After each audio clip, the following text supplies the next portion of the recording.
Mckenna, our guest, and we're going to talk to him, as I said, about a whole range of things here. When you've always struck me, and you struck many people, and you describe yourself as a very rational man, and you certainly are an omnivorous thinker, reader, scholar, and so forth. And yet, sometimes when you talk about some things that you have talked about, aliens, UFOs, intergalactic stuff, and so forth, it makes rational, skeptical people's skin begin to, percolate in many ways. What do you say to that kind of response?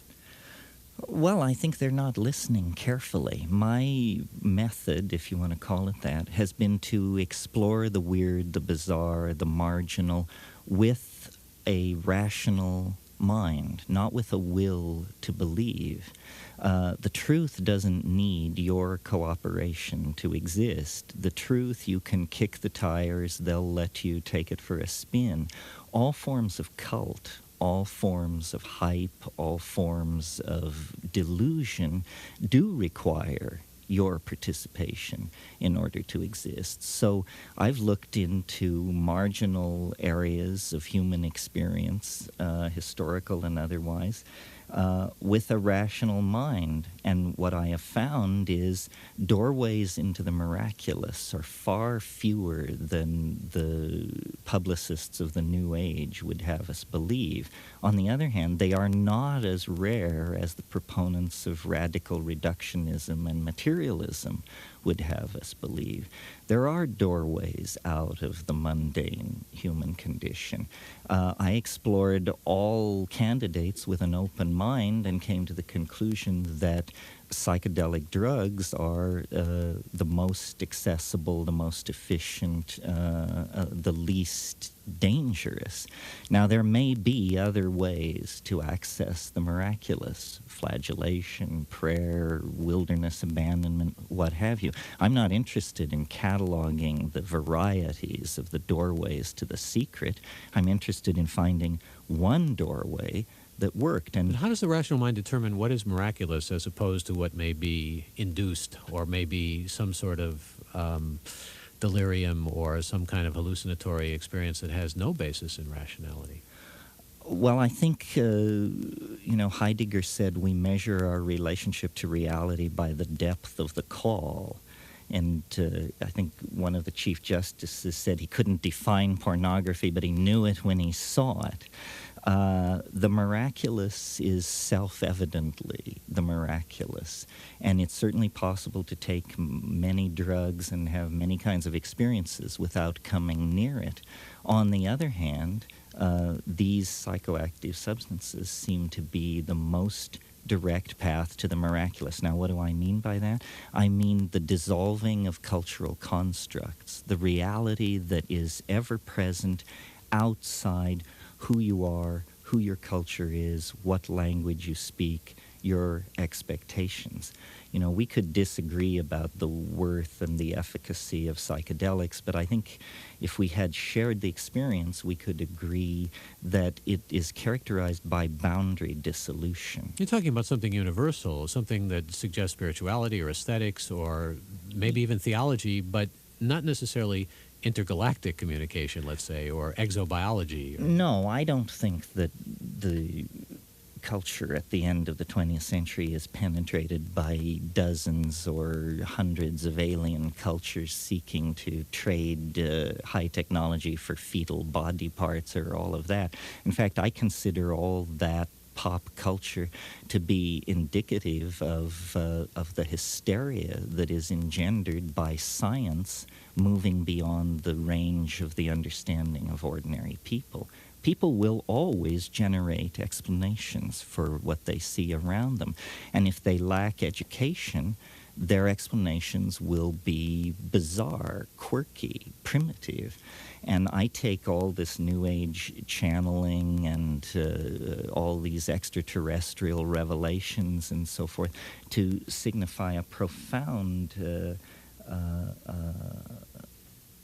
dichotomy between officially sanctioned models of reality and then what people are saying to each other on the buses and in the dime stores. There have been some very telling studies, in fact, about those who had UFO close encounters and who were taken aboard ships, and often, various parts of the anatomy are penetrated, or these kinds of things happen. And in most cases, the proliferation of these things occurred almost exclusively, especially the same kinds of descriptions of alien forms and so forth occurred after the spate of movies about these things. Pro bono proctologists from other star systems are not making unannounced free house calls in our homes. I mean, this could almost be a litmus test for sanity. If you believe that, then I want to sell you a bridge over the Hudson River quite cheaply. Then what is out there? How do we begin to even assume a kind of cosmic consciousness or awareness of what might be alive beyond this planet? Well, Michael, imagine if there were a force in the water or in the air or in the advertising that was causing a certain significant percentage of people here at the end of the 20th century to simply lose the ability to distinguish between memory and dream. Then people wouldn't know whether that image in their mind of a flying saucer came from close encounters or from that weekend at Uncle Tom's farm when they were 11. And I think something like this is happening. We, as tribal people with Aboriginal roots, are set up to handle about 10 stories and one long epic poem. Intellectually, the machinery of our brains. And yet modern media has exposed each of us to thousands of movies, hundreds of thousands of sitcoms, endless clips of film and audio data.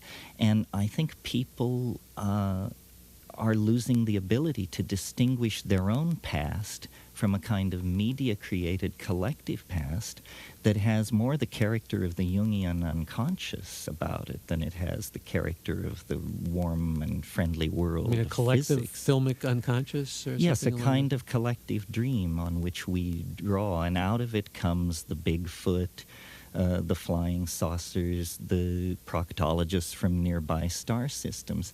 And people who have not been trained to deconstruct data or think rationally are completely victim of these media-spread, meme-like viruses that distort ordinary thinking, balkanize epistemology, and make social and political consensus on anything that much harder to reach. Just reminded me of Doug Rushkoff's work we were talking about before we went on the air, and the allusion to memes.